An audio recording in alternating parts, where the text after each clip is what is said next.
I'd like to go through the solvent illness quickly with spirit-led body discernment. And we do that by finding the cause of the illness quickly, and we find the solution. And then you clear it quickly with sufficient herbs. Why are we doing this? We are at the end of the year right now. This is a November day, and it seems like the cold and flu is just all around us, partly because most of our society has just overdone it on sweets, shut off the immune system, and now we've got cold and flu germs that are just rampant, and maybe they're being extra distributed. But we don't need to hang on to that cold or that flu that lasts 10 days or 2 weeks. We don't even need to have it for a whole day. And I just went through this last week myself going, oh, I have a tickle in my throat. And I used this process just last week. So let's jump in. I'm going to ask the question, why does a cold or flu last 2 weeks? Because it gets a chance to start. Why do we give it a chance for the bacteria or the virus to start producing at all? Maybe we've got lowered body resilience due to low reserves, low nutrition. Maybe we've lowered it with sugar because of Halloween and so forth.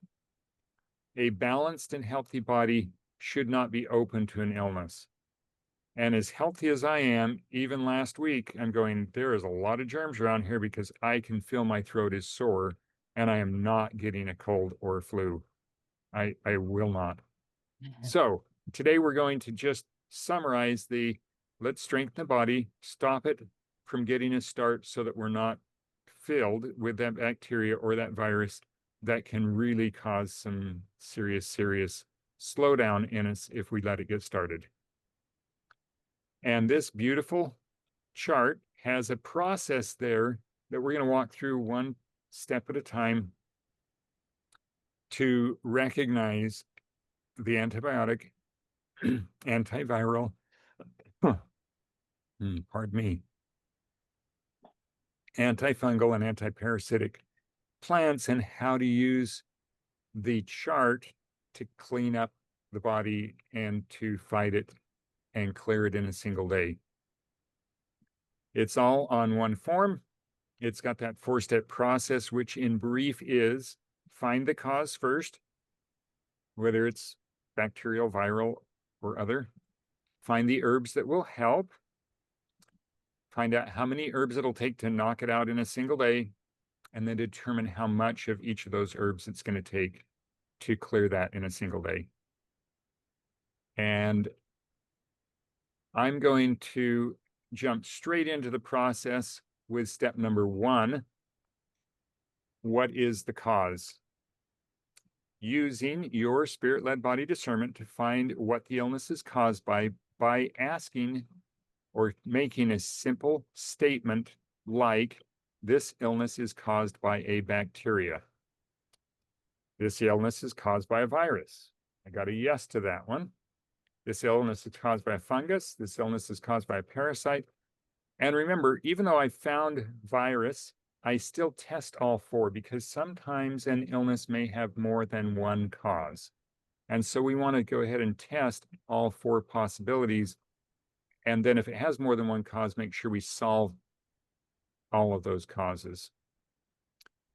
You'll notice that we want to clear it in one day because if it's bacteria or viral, we actually can clear it completely in a single day. Whereas if it is a fungus, it may take longer and usually does, and parasites will take longer,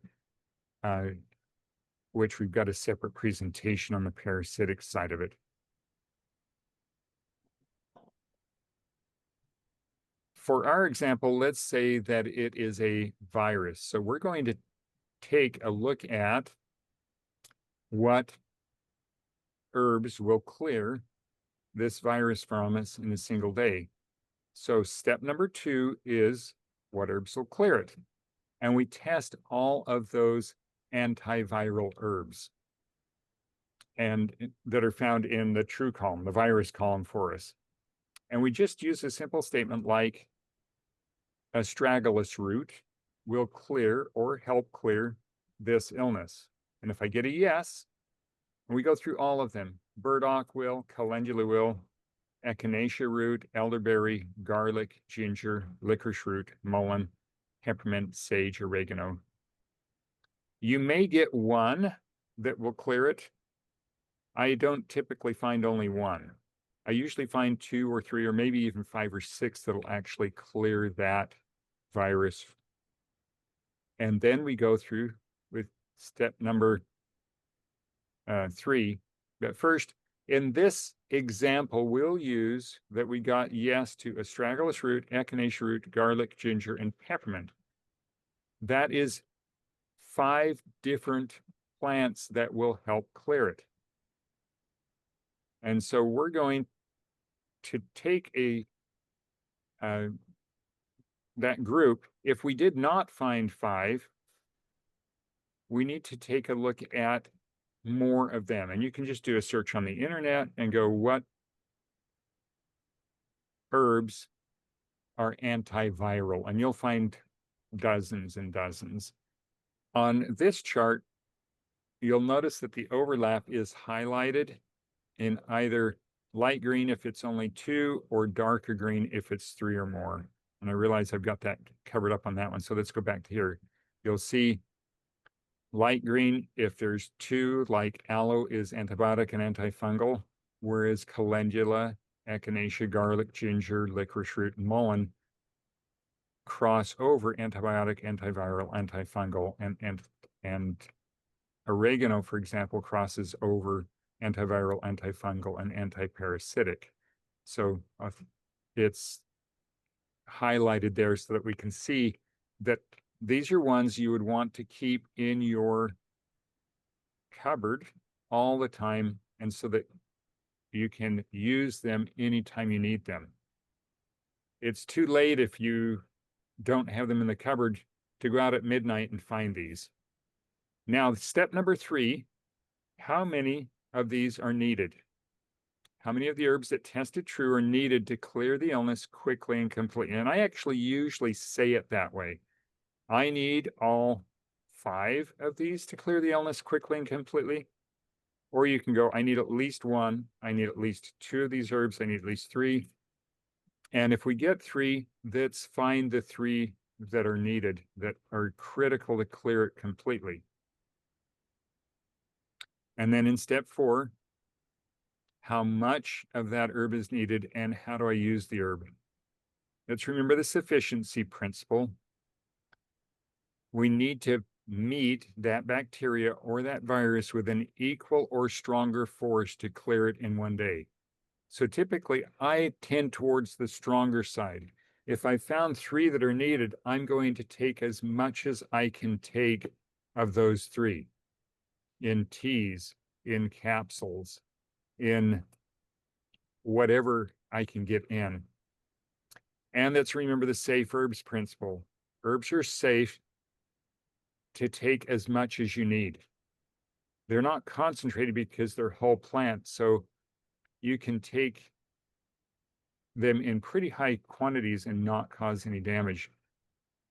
So my encouragement would be to get familiar with the herbs on the list and then use them in your everyday life for food, for medicine. They are safe to eat and they're safe to use in rebuilding your body as well as to use in killing a virus or a bacteria or a fungus. At the side of this is the antiparasitic herbs. And you'll notice that we've got quite a few there. Only one of them crosses over to the rest of them. It's well worth learning 2 or 3 of these very well and keeping them in your house also. Although parasites, once they get started, take a very aggressive process to kill. How many days? On the antiparasitic process, how many days does it take to kill a parasite? It may take 3, 4, 5, 6 days to kill it. And then you take a few days off, typically 2 or 3, and then maybe with a bowel cleanser, flush them out. And then you want to, in most cases, take the antiparasitic herbs again for another 4 or 5 or 6 days to kill off any eggs that have hatched before they can get a chance to hatch and mature. And so parasites are very different. And I've got other videos that teach that at a deeper level. But I wanted to get this one so that you've got it with this beautiful chart. And when we post this chart, we'll post a little QR code to this video so that you can find it that way. At the very end of this presentation, there is a bonus of a honeyed ginger. You'll notice that ginger went across antibiotic, antiviral, and antifungal. And the thing I love about honeyed ginger is for its other property, and that is that it is also helpful with car sickness, plane sickness, motion sickness type things. And I'll read this through real quick just so you have the process captured. The ingredients: 1 pound of fresh ginger, 2 1.5 cups of honey, and 1.5 cups of water. First, wash the ginger, and if you want to peel it, I don't usually peel it, I just scrub it real well, and then I slice it into thin or chop it into small chunks. Place it in a small saucepan, cover it with the honey and the water, and bring it to a simmer, and then reduce it to low heat so it just is barely simmering. Cover it and let it simmer for 30 minutes, and then remove the lid and let it simmer on low heat for another 30 minutes, or sometimes it takes 2 to 3 hours, depending on how your humidity is. It makes the ginger tender when you poke it with a fork, and the syrup should be reduced by about half. Once this syrup, in other words, the water is all gone and the honey has moved into the ginger, once it is down to half, remove it from the heat, let it cool off, and then pour the ginger through a strainer and let the syrup completely drip off of the ginger pieces. Now that's just honey. You can use it in something else. We always save that and we put that gingered honey in a separate jar and use it on things because it tastes wonderful. Once it's completely drained, spread out the ginger on a single layer of a wire rack or a dehydrator sheet and let it dry for at least 12 hours or until it is pretty dry. You don't want any moisture on there or it can't fight off the mold and so forth. And then we've transferred it just to an airtight container. Stored in a fridge, it'll keep forever. Ours is dry enough, so it's just in the cupboard right now. And I love grabbing a piece every time my body says I want some. So I use the Spirit-led Body Discernment process just to ask what's needed for the day. And last week, this is one of those that it asked for to kill that sore throat. The other way that I kill the sore throat, you will notice that garlic is also across all those. Well, my favorite method of using garlic, and it is super strong, but you take a clove, a button of garlic, put it in the blender with a cup of water, a scant cup in this case, blend it until it's completely pulverized. And then I just take a mouthful of that garlic, and it's super strong, and let it sit in the mouth until it quits tingling in the throat and the sinuses because it's killing off that bacteria or virus. And then you can swallow it slowly. Mine was so strong last week, it gave me a stomach ache because it was so strong for a good 20 minutes. And so I waited 30 minutes before I took another mouthful. But 2 mouthfuls at that time, then another 2 later, and it completely killed it, and I didn't have a sore throat at all anymore, along with the mullein root and seed tincture that I was taking, and the one other that I tested for, peppermint tea.